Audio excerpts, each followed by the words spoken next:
విఘ్నేశ్వరుని కథ. వాడుక భాషలో వినాయక కథ. వినాయకుడి కథ అచ్చ తెలుగులోనే అన్ని చోట్ల లభ్యమవుతోంది. అయితే తేలిగ్గా అర్థం కావడానికి, చదువుకోవడానికి వీలుగా ఉండటానికి అనువుగా ఈ కథని ప్రముఖ రచయిత శ్రీ మల్లాది వెంకట కృష్ణమూర్తి వాడుక భాషలో రాసి మనకందిస్తున్నారు. ఓం గణేశాయ నమః. ఓ రోజు నైమిషారణ్యంలో శౌనకుడు ఇతర మహర్షులని, సూత మహర్షిని కలిశాడు. సత్సంగ కాలక్షేపం కోసం ఆయన శౌనకుడు ఇతరులకి వినాయకుడి పుట్టుక, చంద్రుణ్ణి దర్శిస్తే వచ్చే దోషం, దాని నివారణ గురించి సూత మహాముని శౌనకుడు ఇతర మునులకి చెప్పాడు. పూర్వం ఏనుగు రూపంలో గల గజాసురుడు అనే రాక్షసుడు శివుని కోసం గొప్ప తపస్సు చేశాడు. ఆ తపస్సుకి మెచ్చిన ఈశ్వరుడు ప్రత్యక్షమై గజాసురుణ్ణి ఇలా అడిగాడు, రాక్షసా, ఏమి నీ కోరిక? గజాసురుడు శివుణ్ణి భక్తితో అనేక రకాలుగా స్తుతించాక తన కోరికను ఇలా చెప్పాడు. స్వామీ, నువ్వు ఎల్లప్పుడూ నా కడుపులోనే నివాసం ఉండాలని నా కోరిక అని అన్నాడు. భక్తులకి తేలికగా ప్రత్యక్షమై వారి కోరికలను ఇట్టే తీర్చి తనమీదకి తెచ్చుకునే స్వభావం గల శివుడు గజాసురుడి పొట్టలోకి ప్రవేశించి హాయిగా నివసించసాగాడు. అక్కడ కైలాసంలో పార్వతీదేవి తన భర్త అయిన శివుడి జాడ తెలియక ఆయన కోసం అన్వేషిస్తూ ఆయన గజాసురుడి పొట్టలో ఉన్నాడన్న విషయాన్ని తెలుసుకుంది. దాంతో పార్వతీదేవి విష్ణుమూర్తి దగ్గరకు ఏడుస్తూ వెళ్లి జరిగింది చెప్పి ఆయన సహాయం కోరింది. ఓ మహానుభావా, పూర్వం భస్మాసురుడి నుంచి నువ్వు నా భర్తని రక్షించావు. అలాగే ఇప్పుడు నువ్వు గజాసురుడి బారినుంచి కూడా నా భర్తని విడిపించి రక్షించాలి అని వేడుకుంది. శ్రీహరి ఆమెని ఊరడించి ఇలా చెప్పాడు. శివుని వాహనమైన నందిని నా దగ్గరికి పంపు, నీ కోరిక తీరుస్తాను. గజాసుర సంహారానికి గంగిరెద్దుల మేళమే సరైనది. బ్రహ్మ ఇతర దేవతలందరినీ వెంటనే రావలసిందిగా విష్ణుమూర్తి కబురు పంపాడు. నందిని గంగిరెద్దుగా అలంకరించి దేవతలకి తలో వాయిద్యం ఇచ్చి తనూ చిరుగంటలు సన్నాయిని అందుకుని వారందరితో గజాసురుడి దగ్గరికి వెళ్ళాడు. ఆ ఊళ్ళో మనోహరంగా సాగే ఆ గంగిరెద్దు మేళాన్ని గురించి విన్న గజాసురుడు దాన్ని స్వయంగా చూసి ఎంతో వినోదించాడు. మేళం పెద్దయిన శ్రీహరితో ఇలా చెప్పాడు. నరుడా, నీకేం కావాలో కోరుకో. అయ్యా, ఇది శివుడి వాహనమైన నంది, శివుని కోసం వచ్చింది కాబట్టి దానికి ఆయన్ని చూపించు. ఆ తర్వాత మా దారిన మేమెళతాం అన్నాడు శ్రీహరి. అది వినగానే గజాసురుడు ఉలిక్కిపడ్డాడు. తన పొట్టని చీల్చుకుని కాని శివుడు బయటికి రాలేడు. వస్తే తనకు మరణం తప్పదు. దివ్యదృష్టితో గజాసురుడు ఆ కోరిక కోరింది శ్రీహరి అని తెలుసుకుని ఇక తనకి చావు తప్పదని గ్రహించి తన కడుపులోని శివుణ్ణి ఇలా కోరాడు. స్వామీ, నేను మరణించాక నా తలని 3 లోకాల్లో పూజించేలా చెయ్యి. నా చర్మాన్ని నువ్వు ధరించు అని వేడుకున్నాడు. శివుడు అందుకు అంగీకరించగానే శ్రీహరి నందికి సైగ చేశాడు.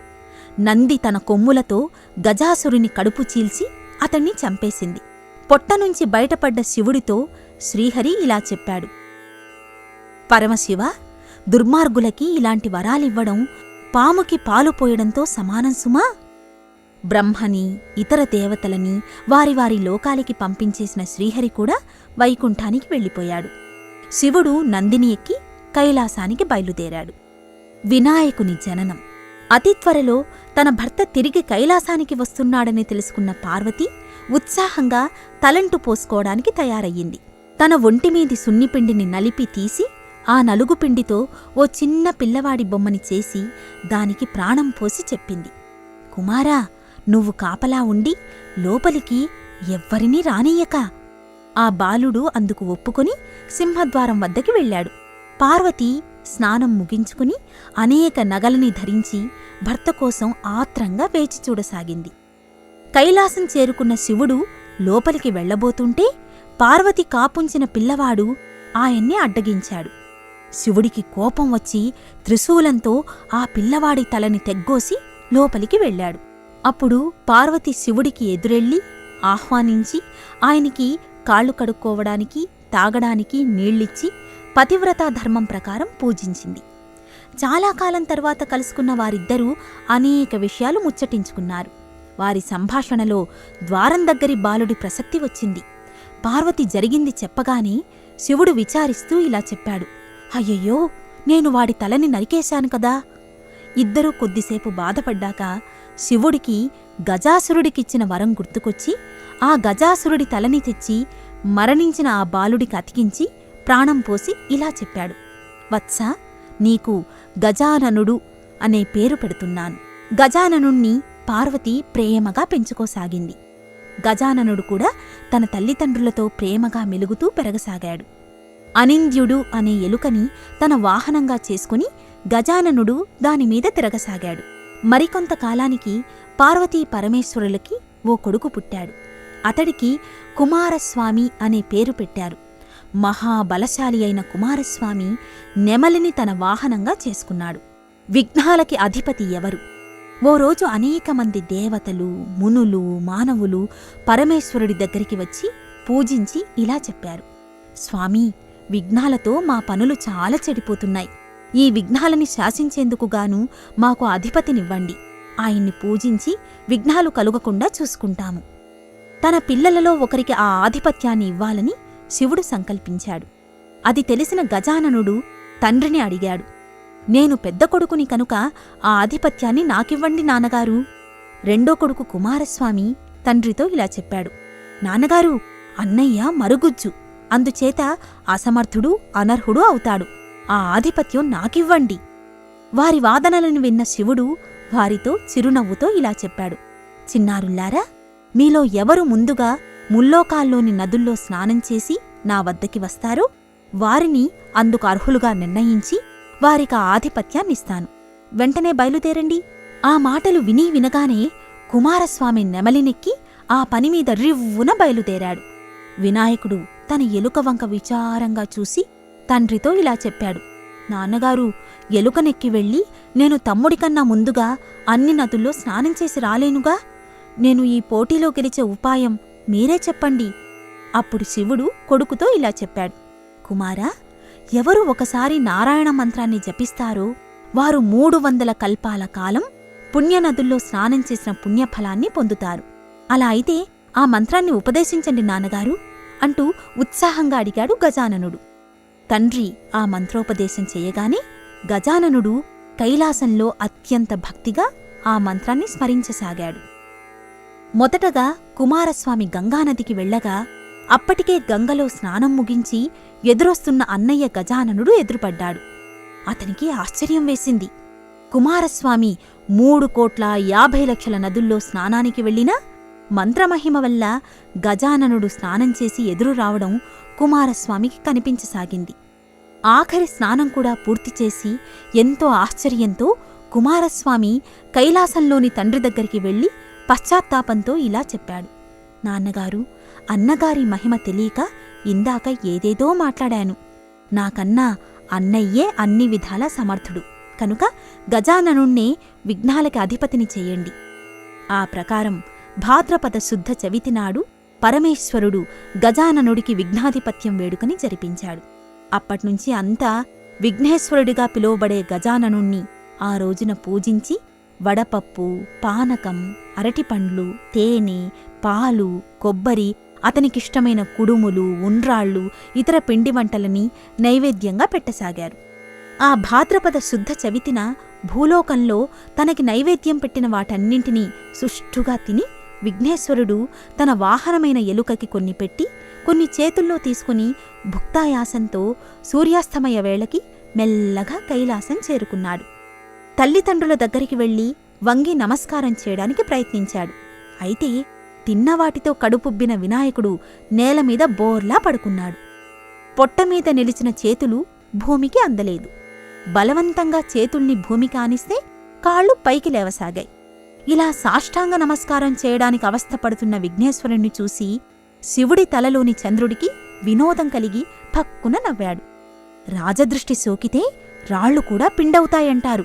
ఆ సామెత నిజమన్నట్లుగా వినాయకుడి పొట్ట పగిలి అందులోంచి ఉండ్రాళ్ళు, కుడుములు బయటకు వచ్చి నేలమీద దొర్లాయి. విఘ్నేశ్వరుడు మరణించాడు. తక్షణం గర్భశోకంలో మునిగిన పార్వతి చంద్రుడి వంక కోపంగా చూసి ఈ విధంగా శపించింది. దుర్మార్గుడా, నీ చూపు తగిలి నా కుమారుడు మరణించాడు. కాబట్టి నిన్ను చూసిన వారంతా నీలాపనిందలతో బాధపడుదురుగాక. ఋషుల భార్యలకి ఆ శాపం తగులుట.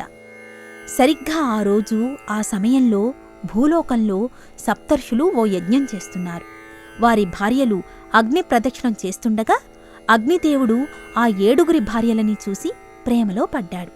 కాని వారిని ఏం చెయ్యలేని వాడై క్షీణించసాగాడు. ఆ సంగతి గ్రహించిన అగ్నిదేవుడి భార్య అయిన స్వాహాదేవి భర్త కోరికని తీర్చాలనుకుంది. అరుంధతి తప్ప మిగిలిన 6 రూపాలని తన మహత్తుతో ధరించి అగ్నిదేవుడి కోరికని తీర్చింది. ఆ 6 మునులు అది చూసి తమ భార్యల శీలాన్ని శంకించి వాళ్ళని వదిలివేశారు. పార్వతి ఇచ్చిన శాపం వల్ల ఆ విధంగా చంద్రుణ్ణి చూసిన ఆ 6 భార్యల మీద తాము చేయని నేరం వచ్చిపడింది. ఈ వివాదం శ్రీహరి దృష్టికి వచ్చింది.